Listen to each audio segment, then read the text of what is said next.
Mayo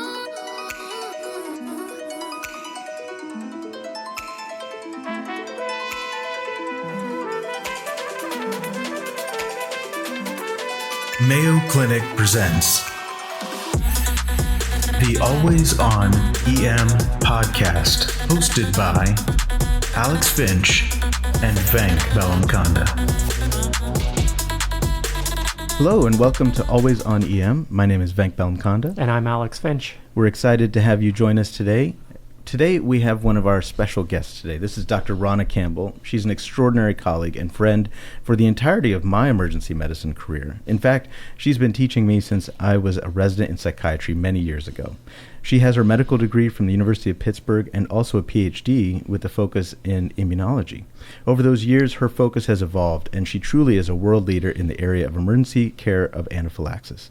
She's a professor of emergency medicine, currently serves as the Associate Chair of Research in our department, and is author to just under 120 peer-reviewed publications, which is incredible. The overwhelming majority of those focus on anaphylaxis. Her work is highly regarded as she was awarded one of the top 10 best anaphylaxis articles in 2018 by the American College of Allergy, Asthma, and Immunology. She was also awarded as the best author in 2016 in allergy immunology by Up to Date, and has many, many more recognitions. She's a fantastic teacher in these areas of research and anaphylaxis, and we're so excited to have you join us today on the show. Thank you so much, Ronna. Thank you, Venk. Very excited to be here. Absolutely. Alex, I think today I'd like to learn about anaphylaxis. I can't wait to learn more. I think all of the accolades you have mentioned are something that people intuitively just know when they meet Dr. Campbell. She's so knowledgeable. Her depth of knowledge on this topic, but also so many, is unrivaled. And she's also just one of the kindest, most wonderful people I've ever met. It has been a joy to learn from you as a resident and to continue to learn from you on staff. And so thanks for joining us on the show. Thank you. You guys are too kind. I do have to disclose, Alex disregards almost everything you tell him, and he just jumps to ECMO for all his anaphylaxis patients. It's always a good option. That's the way. It's always a good option. But today we're going to talk a little bit about allergic reactions and a specific kind of allergic reaction, focusing a little bit on contrast. What got you interested in this area?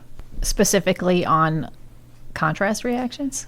And how did you find a passion for allergic reactions? Well, that started actually during residency, and it was rather fortuitous, I would say. My background, I have a PhD in immunology, and then went to medical school after that. So this was a really quick interest that was transient and no, okay. Yeah. But then when I was a resident, I was actually working with Wyatt Decker. And we had a case together, an interesting case, and we were talking about that. It wasn't an anaphylaxis case, but he just asked me if I was interested or if I had a research project lined up, and I hadn't. And he mentioned that he was doing a study on anaphylaxis, and I was like, wow, that's like the immunologic emergency, and kind of just took it from there. So he was doing a study, and then as he transitioned to Arizona, I continued on studying anaphylaxis. That's really incredible. So many of our career passions come from these case studies and residency research projects, and so huge shout out to all the mentors out there. Absolutely. Great mentors, like you mentioned. Alex, you had a really trying anaphylaxis case. I did. I think for a lot of us, anaphylaxis, until a certain point in your career, is something that you see that comes in, and it's somebody who I would say is moderately ill. They're developing a little bit of a rash, seem like they're starting to struggle, and you give them some IM-epi. And it's a pretty gratifying thing to treat in general because somebody really turns around. And then I think anaphylaxis is one of these before and after moments in your career. I think you have suddenly a moment where it's among the scariest things that you've ever seen, and that totally shifts your perspective. Mm-hmm. I had a case a couple of years ago now of an older adult gentleman who had a history of a provoked PE in the past and came in newly hypoxic. He had a moderate well score, got a dimer, and it was elevated. So he needed a CT. I remember that his kidney function was a little borderline, so I kind of looked back. He had had a CT of his abdomen and pelvis a couple of months before, and it seemed like his kidney function had done okay, but I went back and talked to him about potential risks of a CT because of that. I anticipated a call from radiology saying, the creatinine's a little borderline. Have you gone over this with the patient? And so we went back and talked about it. He had remembered the CT of his abdomen and pelvis, went well, and I ordered the CT chest. About, I would say 30 minutes later, the patient had gone over, and it was actually one of my nursing staff got a call. The patient was feeling a little nauseous, and they asked me basically to write for a little Zofran. And I don't know what it was. There's a lot of codes that get called in CT, and you go over and you kind of assess the patient, but this definitely wasn't that. This was just sort of a request for a little Zofran, but something felt wrong. So I walked over to our CT area. I remember walking in, and my patient was completely glossed over. He was cyanotic around the lips and just grunting, wheezing and grunting. He was suddenly incontinent, and looking at him, I thought, this person is about to code in front of me. He had just received his contrast bolus, and they had already given one dose of epi when I walked in the door. We immediately gave another epi, and I had to make a decision. Do I try and run what I perceive to be as an imminent code in this CT tube, or do we pull the ripcord and try and get back to the recess bay? In RED, the recess bay it's a stone's throw from the CT scanner, but you still got to get the patient back on a gurney, get him back in. In my mind, at this point, we had given multiple doses of epi. Things really weren't turning around. I was starting to consider, is this patient going to code? Are they going to need ECMO? And so I made the decision to go back to the recess bay, called an overhead code in our ED. And I remember just thinking, again, this is a moment, a before and after moment for anaphylaxis, because we've given multiple doses of epi, and there's calls, do we want to give the Benadryl? And in my mind, I know we'll talk today a little bit about some of these therapies that don't really help in the moment, but I wasn't turning anything away at this point. Mm-hmm. This patient needed absolutely anything I could muster. Ultimately, I did call the ECMO team. They were at the bedside preparing to cannulate. We were giving fluids, steroids. I also vividly remember just the patient's partner at the bedside. And their shock also, because it was this thing that was a fairly routine test that we were doing and that the patient had had before, and there had never been an issue. After intubation and starting multiple pressors, the patient did rebound, and we ultimately didn't have to do ECMO. But it was one of the most intense cases of my career in terms of how quickly things progressed in front of me. Mm-hmm. And I think it'll always be a learning point for me. And that's what I would love to learn more about today is mm-hmm. how does this happen? And is this a common thing? Well, that's a great question. And I would say it's not a common thing. One place to start is to say that there are different types of immediate or early reactions with contrast. They get kind of broken down into early reactions, which are less than 1 hour, and then delayed reactions, which are after an hour. And the early reactions are broken down into the allergic-like and what's now called type A reactions or side effects. They used to be called physiologic reactions, and those are the times where you get some nausea. It's almost like a vagal reaction. You can get bradycardia, you can get hypertension, you can have arrhythmias. Sometimes, rarely, you can have seizures. But those are more like chemotoxicities or osmotoxicities, but they can happen. They're usually self-limited. They're usually not severe. It can be simple things like flushing, which I think we hear commonly that people feel very flushed with contrast. And are you saying these are not allergic reactions? These are not the allergic-like reactions. Okay. So when you get into immunology, it gets kind of tricky what's actually allergic or non-allergic. And so they kind of lump those into hypersensitivity reactions, because true allergy like a type 1 hypersensitivity allergic reaction is like what we learned about in medical school, where you have the first exposure, then you develop an IgE antibody. That IgE is on the mast cell, just waiting for that allergen to come along again and then activate the mast cell. Just waiting for that epic order for the next CT. Exactly. Okay. Right. So that's like the true allergy. But there are also situations where just the contrast itself, without the specific IgE, will activate the mast cell. So it'll give you every single symptom of the true allergic reaction, even though it's not an IgE mediated reaction. And for our purposes, it doesn't matter. It could be severe. And it's either it can be anaphylaxis. In the radiology literature, they divide it into, they call it allergic or allergic-like. Because again, for our purposes and for radiology's purposes, it doesn't really matter. It's those mast cells getting activated. It's all those mediators getting poured out into the blood and the body, and all those signs and symptoms that you see with anaphylaxis.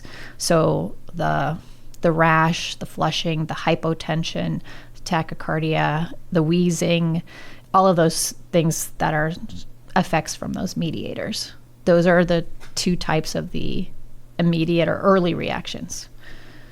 You've started to touch on some of the symptoms.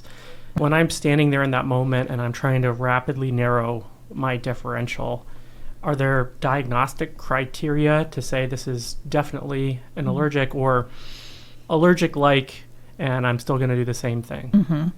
That's a great question. And there are two different sets of diagnostic criteria right now. There's the NIAID/FAN criteria. They've been around for about 20 years now. And then there's some more recent criteria, the WAO, the World Allergy Organization.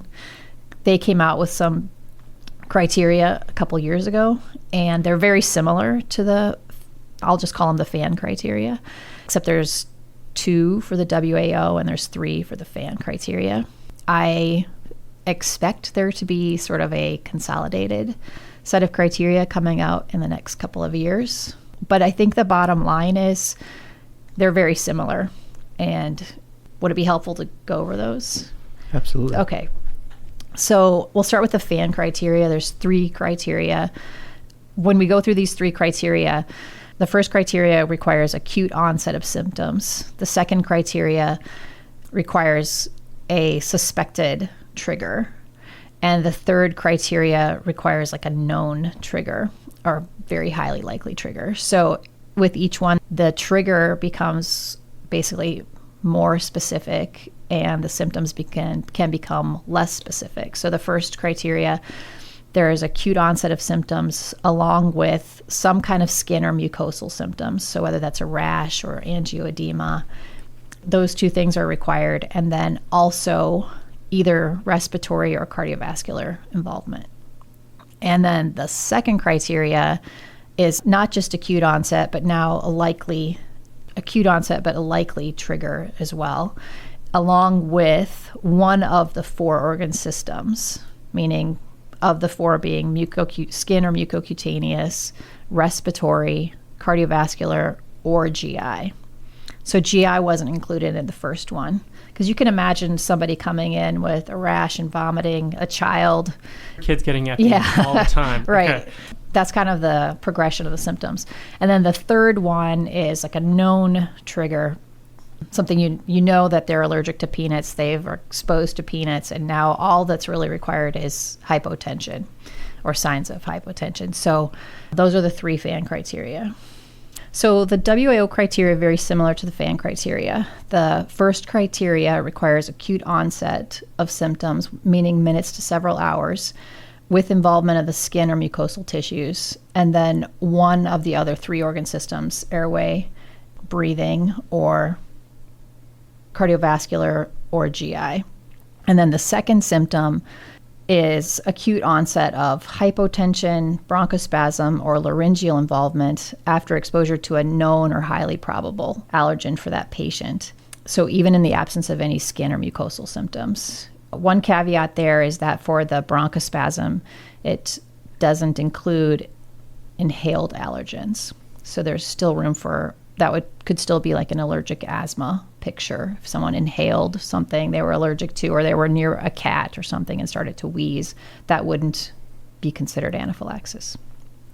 How well do you think these criteria seem to work in clinical practice? So we did a study on this a few years back, and it was a prospective study, a validation study, and we found that there were 95% sensitive, meaning that 95 out of 100 people with anaphylaxis will meet the criteria. They had a 64% positive predictive value, meaning that 64 out of 100 patients who meet the criteria will have anaphylaxis. So really the bottom line is that they're very sensitive, which is what we want them to be, but you still need to use your clinical judgment. And the WAO criteria, to my knowledge, have not been validated yet. Is that on your plate to do? It may be, or if the kind of combined set comes out, I might wait for those. To do that one? Yeah. Ronna, before we go into the contrast part of things a little bit further, I'm just reminded, I had some hallway conversations with you where I was really struggling early on about how anaphylaxis to me really had to be these critically ill patients that were in shock or in respiratory distress. But you helped me to reframe my thinking. Do you remember some of those conversations, or can you help our audience with what is anaphylaxis when it's not those patients? I think it's really important to recognize with anaphylaxis that we don't know when it's going to become very severe, when it's going to progress to that life-threatening reaction. Fortunately, most anaphylaxis is not severe.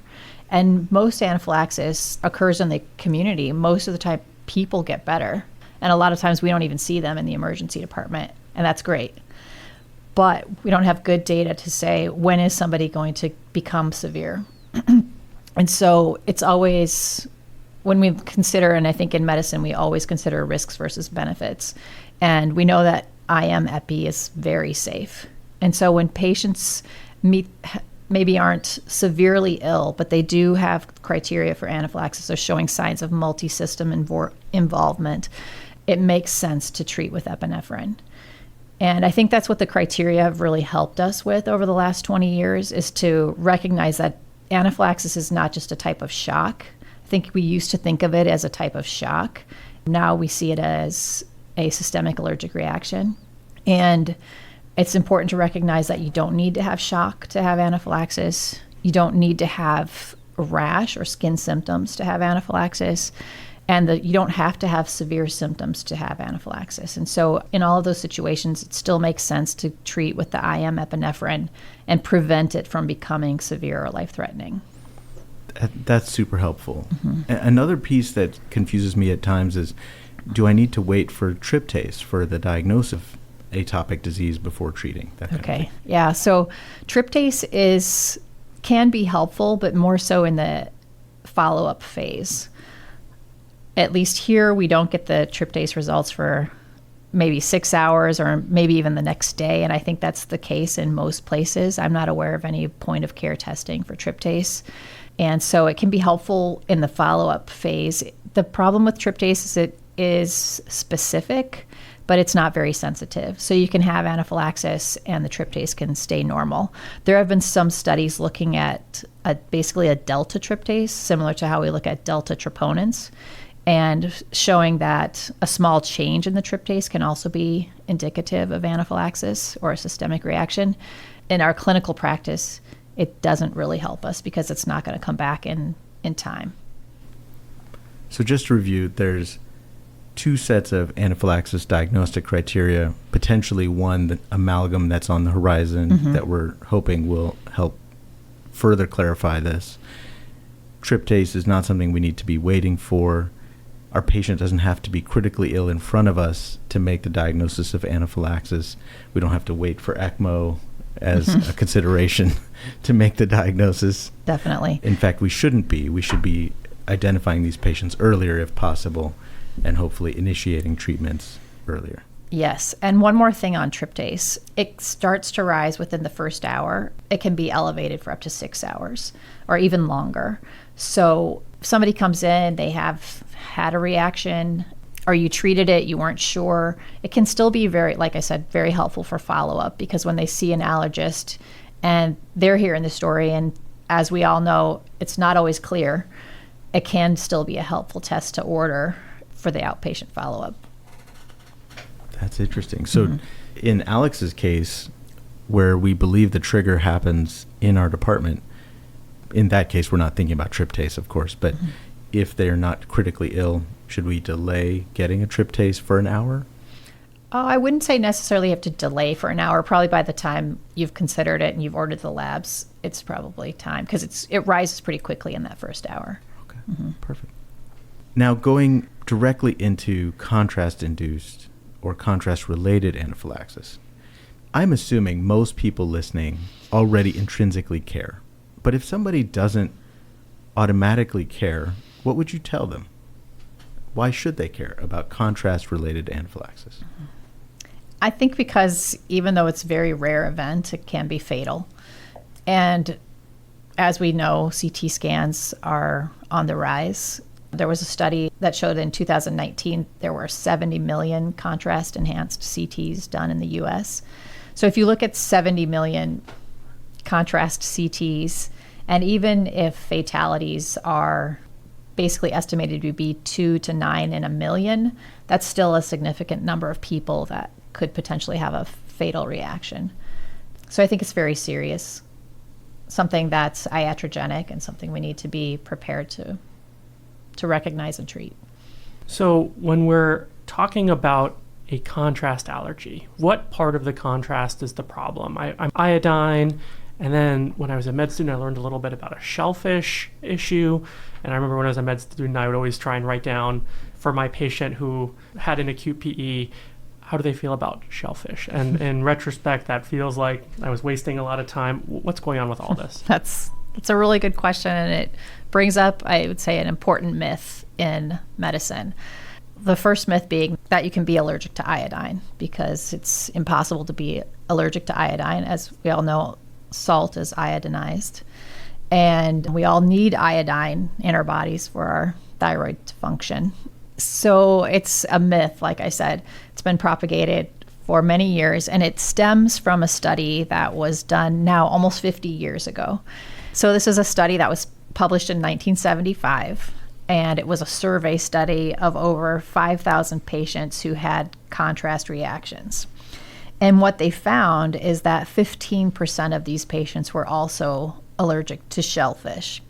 And so they surmised, well, there's iodine in shellfish, there's iodine in contrast, this must be an iodine allergy. So that's where it originated. The thing that's really interesting, though, about these patients is 15% of them were allergic to milk and eggs, and 13% were allergic to fruits. So nobody went and actually interrogated them with iodine? No, they just made that correlation and thought there must be some sort of underlying causation at work. But what was really going on is that these patients who had contrast reactions were basically atopic in terms of they just had more allergies, which makes a lot of sense, right? But they put those two things together, and then that became propagated through our medical system, and it still is today. And there was actually a study that looked at how this became propagated, and they looked at actually 6 academic medical centers, and they questioned radiologists and cardiologists and asked if they inquire about a shellfish allergy before they give iodine, and they do, and they pre-medicated for it. And so when the staff are doing that, the fellows pick that up, the residents pick that up, the medical students pick that up, and it just continues to be propagated to this day. So myth number 1 is shellfish has nothing to do with this. I would say nothing to do with it, except that you might be just picking up on somebody who is prone to allergies. Yeah. Okay. So it does give you a clue, yeah, that maybe they're at a little bit higher risk, because if you have one allergy, you're probably more likely to have other allergies too. But the same as if they had allergy to eggs. To milk. Or milk. Exactly. Yeah. So myth number 2 then is iodine. If it's not iodine, what's causing this?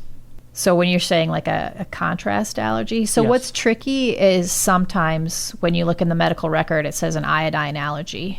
And then you really need to ask the patient, what were you allergic to? because sometimes they were allergic to contrast and somebody put in an iodine allergy. Sometimes they were allergic to betadine and they put in an iodine allergy.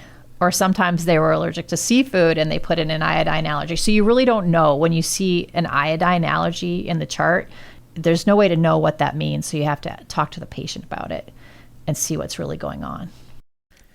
Clinically, when you see a patient that has iodine allergy listed, and you've gone and talked to them and you've discovered that this is actually a betadine reaction, are you adding a comment into the medical record? I have done that where I talked to the patient about it and I found out that it was not an iodine allergy. And I actually explain all of this to the patient and tell them about the myth that we believe in medicine.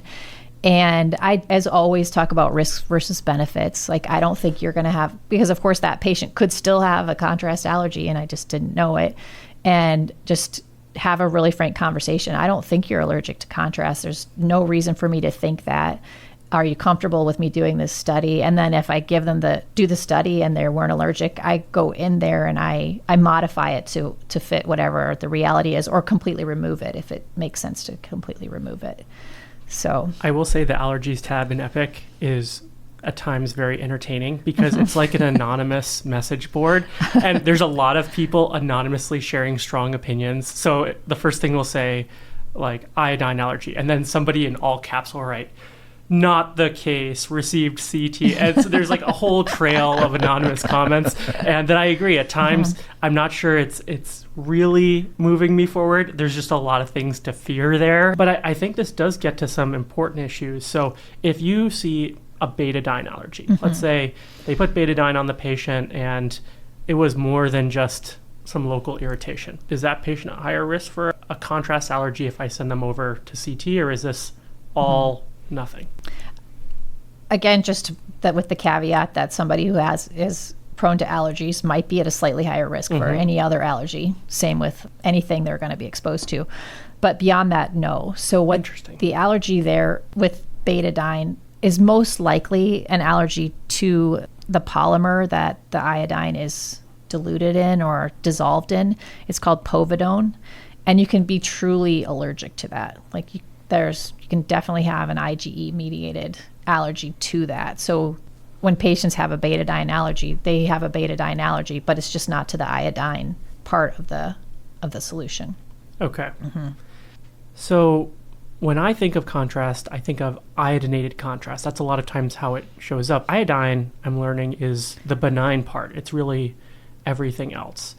So are there different kinds of contrast? That's a great question. And I feel like it's something that we in emergency medicine don't learn a lot about. There are lots of different kinds of contrast. For example, the one that we use most commonly is iohexol. It's also known as Omnipaque. There are lots of other types of contrast, and a couple other ones, like trade names are Ultravist and Visipaque. And these different types of contrast, patients can be allergic to one type, but not to the other type. And radiologists can change that up. I think that actually ties into our clinical story, because I remember as I was starting my resuscitation, I said out loud to the team, this is a very odd scenario because my patient has had CTs in the past and has never had a problem.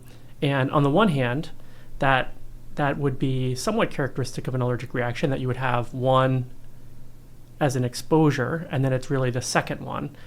But then I remember somebody in the room saying, this was a different kind of contrast. We looked back and this is a different kind of contrast. And that would really speak to the point that you're making, which is that when we're saying iodinated contrast, there's a sea of options there. And exactly. A patient could have a reaction to one and not the other. And so that's so interesting. So one way to think about contrast might be thinking of it as a class, or in terms of an allergen, like nuts. So someone could be allergic to peanuts, but not walnuts. Same thing, they could be allergic to iohexol, but not a different type of contrast. That's such a helpful mental model that, I'll be really honest, I've never understood that. To me, this was iodine, and I was looking for the class. I was looking for, hey, it's iodine. If the other one has iodine, that's really the problem. But It's so silly in retrospect when I'm thinking about my thyroid function and things like that. Iodine's not the problem. And I've never had a patient come in and say that they don't want salt in their food. That's for sure. But again, I think this is a gap in our education, that we learn a lot about all different types of drugs, but we don't very commonly learn about different types of contrast. Ron, I'd like to transition into the situation where I'm sure you find yourself in a lot. You have a patient that you're worried about, that you'd like to further evaluate them with a contrasted CT. And you feel clinically pretty strong about that. Yet there's a real and not insignificant risk for anaphylaxis based on their history.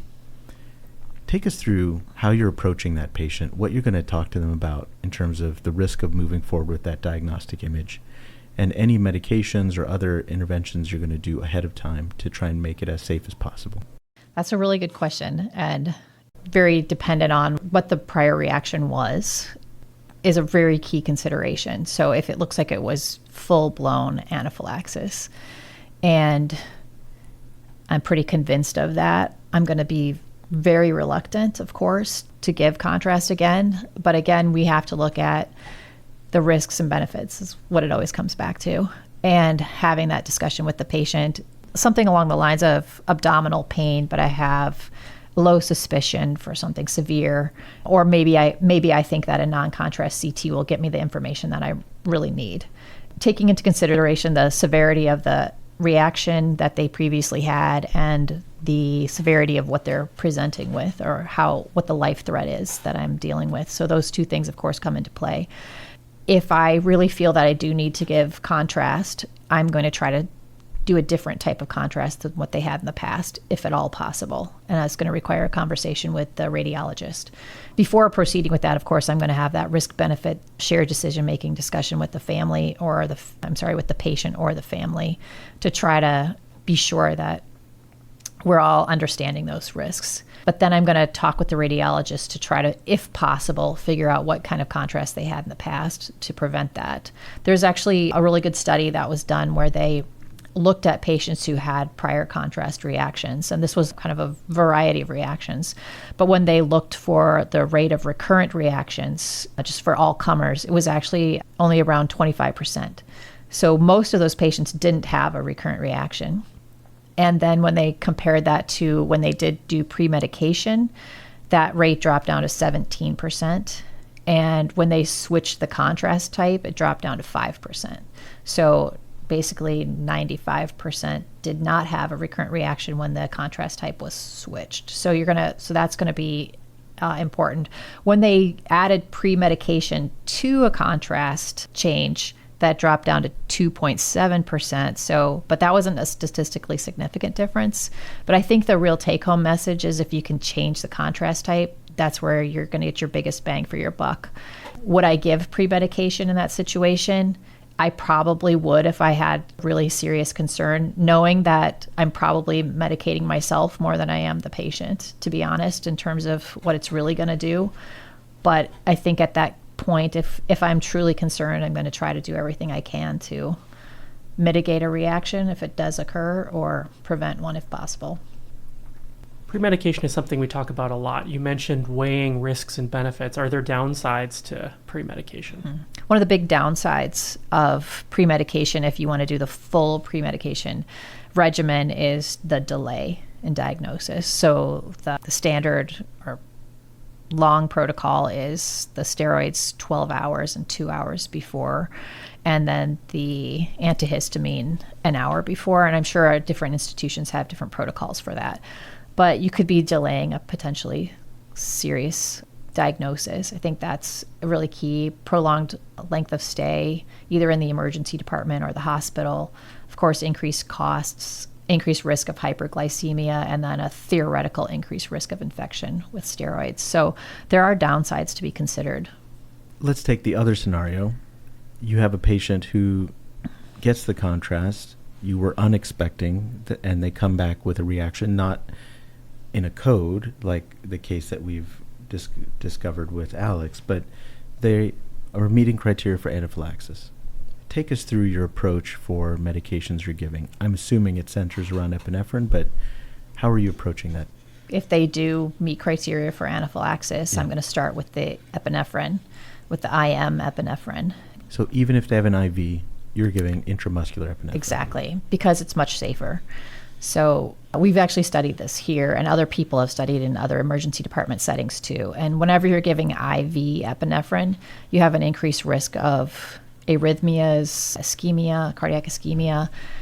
But the biggest risk is giving the wrong dose. So it's complicated, as we all know, with epinephrine. There's you're giving a small dose, like 0.1 milligrams, or it's first easy to tell the nurse the wrong dose, but sometimes that can be missed in translation. It's been very well documented that there's a high risk of giving the wrong dose when it's been, especially with a bolus of IV epinephrine, and a much greater risk of cardiovascular side effects. If you have to give repeat doses, are you also giving them intramuscularly? I typically am for about at least 2 or 3 doses, depending on how severe their hypotension is. If that's the main issue, depends on what's really going on, of course. But yeah, I would probably do at least 3 doses IM, but typically that can be dosed every 5 minutes or more frequently if needed. And it's probably going to take that long anyway, just to get the IV. If you're going to start a drip, to get that ready, you're going to be obviously giving fluids at the same time, albuterol, whatever it is. If you're worried about their airway, you're going to be moving in that direction as well. So usually there's time for at least 2 or 3 doses before you're ready for the next ones.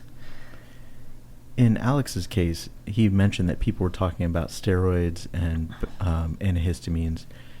Take us through where the current literature is and your approach to those adjunct medications in the case of anaphylaxis. So the current literature definitely stresses that epinephrine is your treatment of choice, and that you don't want to delay the epinephrine while you're giving steroids or antihistamines. There really isn't good data to support the use of steroids and antihistamines. I guess I would say it's controversial at this point, but I think as time has been going on, there seems to be less and less data to support it. And so they're definitely considered adjunctive, whereas the epinephrine is the mainstay. Another medication that I hear come up a lot is famotidine. Mm-hmm. Do you ever consider giving that? Well, it's an antihistamine, and it has been shown to reduce rash. So again, and as an adjunctive therapy, I think it makes sense. Mm-hmm. When we have a patient who is really sick, given 2 rounds of IM epi, we have the epi drip running, what are other things that we can give? Great question. So when it comes to epinephrine, I just want to put in a little plug to say that there are situations where a bolus of IV epinephrine is indicated. And these are the cases where you feel that your patient has impending cardiovascular collapse. So this is not just your standard IM treatment. So I would always say do your IM treatment, then switch to your drip and fluids, and then even consider adding another vasopressor. But if your patient is really nearing cardiovascular collapse, that's where the IV bolus might come into play. And it just requires extreme caution to make sure that you're giving the correct dose and accepting the cardiovascular risks of giving IV bolus. But in that case where, again, it's always comes back to that risk versus benefit, where you feel that patient is at risk of impending cardiovascular collapse, where you might give that basically the 0.1 milligram tiny bolus of the epinephrine, trying to prevent that cardiovascular collapse. So I don't want to put that in there, but I, again, really want to caution physicians to be extremely careful in that situation. Well, it makes sense. One step from there is cardiac arrest, and Exactly. we're going to be giving IV epinephrine Exactly. anyway. Right. Yeah. So it's when you're moving in that direction, that's going to be your go-to. So you're going to do the IV boluses.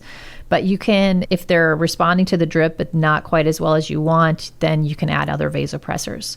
And there's not really good data to say what to add next. I think in the critical care literature, that's probably similar, where you get into these situations where what's the second vasopressor? Is there really good evidence for it? In anaphylaxis, I'm not really aware of good evidence for the second vasopressor, but certainly you can add another vasopressor. So second pressor is dealer's choice. How about other adjunctive treatments? Is there anything that people generally try and is supported or not supported? Yeah, so glucagon, again, is another option. Not very well supported, basically supported in terms of case reports. And the mechanism in that it directly activates adenylate cyclase bypassing the beta adrenergic receptor. So the idea is that you're going to get some of the same downstream effects. Maybe you've already saturated your beta receptors and you want to get another mechanism to try to produce the response you're looking for. It's something you can try, but again, not a lot of evidence behind it. And then methylene blue is another thing you've probably heard about. Again, that's something that can also be tried. It's been found to increase systemic vascular resistance in other settings. And so something that can also be tried. Again, these are really extreme cases. And again, not a lot of evidence behind it. I think that we're missing a really key therapy here, which is the ECMO team. And I want to say that I look at the epi literature with a little bit of skepticism. And I think that we could really implement ECMO for any case of anaphylaxis. And I think that we would support the patient very effectively through that episode of anaphylaxis. What are your thoughts on that, Dr. Campbell? If only there were no risks with ECMO. Okay. I'm glad you brought do that in the up obs, because Yes. 6 hour obs. short course of ECMO. Yeah. All kidding aside, a really important emerging therapy. And I think that anaphylaxis is that case where you can save a life. And it can be a young person's life, a young healthy person's life, somebody who 30 seconds prior to eating that peanut, they were living a normal life. I think it's really key, and I'm really thrilled to see all the work that you're doing here to make that therapy available to us. And I know of a single case where a life was saved with ECMO from anaphylaxis, a very severe case. And so I think it's really powerful, and I'm glad to see that becoming more available in more and more emergency departments. And I think the key, again, as with all cases with ECMO, and I think you'd be better to speak to this, is sooner rather than later. Don't wait for that severe acidosis. Don't wait for that anoxic brain injury. Get it going. Don't wait for the Benadryl. Right. Don't wait for the Benadryl. ECMO team, stop. Give the Benadryl. Let's see how this goes. Exactly. I'm thrilled to see that it is a therapy that is available, and I think it is truly life-saving, and we've seen that in our own shop. So it's a wonderful thing. One other aspect I'd love to hear the current take on is biphasic reactions, and especially with contrast as a trigger. Where do things stand with that? I love this question because I feel like this question really speaks to the different levels of expertise. Like when I was an intern, I didn't know how long to keep somebody. And then confidently, when I was starting on staff, I said, this is a 6 hour observation. I 100% know what's going to happen. And then as we started to kind of pick at the edges of that knowledge, I was like, how long should I be watching these patients? Is this a real thing? And then I was left with more questions than answers. So yeah. I'm dying to learn about. Well, it's a great question. And I agree, like the literature has been changing. And I think the key when it comes to biphasic reactions is they are a real thing, but they're probably not as common as maybe some of the early studies suggested. So the early studies were looking at severe cases of anaphylaxis, and they were finding up to 20% biphasic reactions. But now we know that increased severity is an increased risk of a biphasic reaction. So it makes total sense that the early studies would have found that when they were looking at severe cases. But now as we talked about earlier, are defining anaphylaxis a little differently. We're not waiting for somebody to be in shock before we give them epinephrine. We're treating them sooner. And early epinephrine reduces your risk of a biphasic reaction. So it makes sense that we're seeing lower rates as we're giving more epinephrine and giving it earlier in the course and not waiting for people to get sicker. So those are two things to keep in mind. So basically, as we understand more about the risk factors for biphasic reactions, I think that's what's allowed us to take more of a customized approach to how long should we observe for biphasic reactions. So like we talked about, increased severity is going to increase your risk of a biphasic reaction. Delayed epinephrine is going to increase your risk. Cardiovascular or pulmonary comorbidities, multiple different types of risk factors. So taking into account the patient's risk factors, the particular reaction that they had, how severe it was, what manifestations they had. We also know that most likely the biphasic reaction is going to be similar to the original reaction. So, if they had severe hypotension, then that's certainly higher risk. If they had laryngeal edema, those are going to be patients you're going to want to observe longer or even admit to the hospital. So the bottom line is really we can customize our length of observation for the patient and that reaction. And then, of course, their access to epinephrine and their access to urgent health care. So we can send patients home with epinephrine because we have a 24/7 pharmacy on site, but that's not the case in a lot of places. So they won't be going home with epinephrine. So that needs to be taken into consideration. So all those things come into play in terms of deciding. And I would say in terms of how common are they, what I quote to patients is about 1 in 20 will have a biphasic reaction. And a lot of those reactions aren't going to be severe. But something I always educate patients about and make sure that they have epinephrine when they go home. They know that this is a risk and that they know how to use their epinephrine and come back. In our ED protocols, we usually watch somebody for about 6 hours from the dose of epi.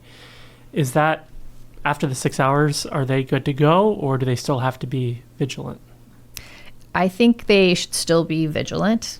The new definition for biphasic reaction is a reaction occurring between 1 and 48 hours. So I think that's what I would say. There are reactions that can, of course, happen after that, but that's usually what I tell patients is it could happen up to 48 hours. Pretty unlikely, or even very unlikely, but just letting them know so that if they start to notice those symptoms, they're aware of it and they know what to do. So let's take a patient who had more of a mild reaction, got some epi.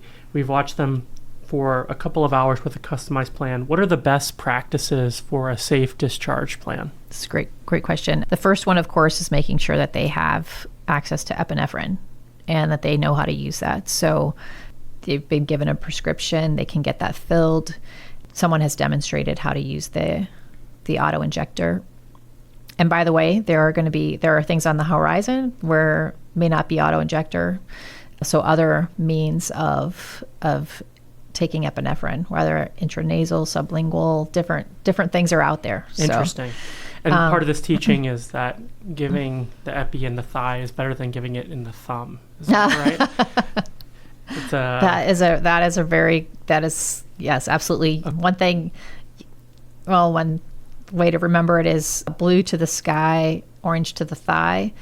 But yes, that's definitely a risk with epinephrine, and it's happened many times with auto injectors, even to healthcare providers and pharmacists, and making sure they have epinephrine, that they know how to use it, and then really important to send them to an allergist for follow-up so that they can get additional testing. They can confirm or refute what the allergen was. We did a study on this a number of years back where we found that many of the allergens that we suspected weren't actually the allergens. And also to look for other things. Some patients can have something called mastocytosis. There's a lot of other allergy things out there that we don't really think about, but that's what the allergists are there for. They can continue to prescribe the epinephrine. They can really work out a detailed action plan for the patient or their family. And again, really figuring out what the trigger was and helping them avoid it in the future. So they have a lot to add. You mentioned an action plan. Are there key things that you should discuss in our disposition planning? Mm-hmm.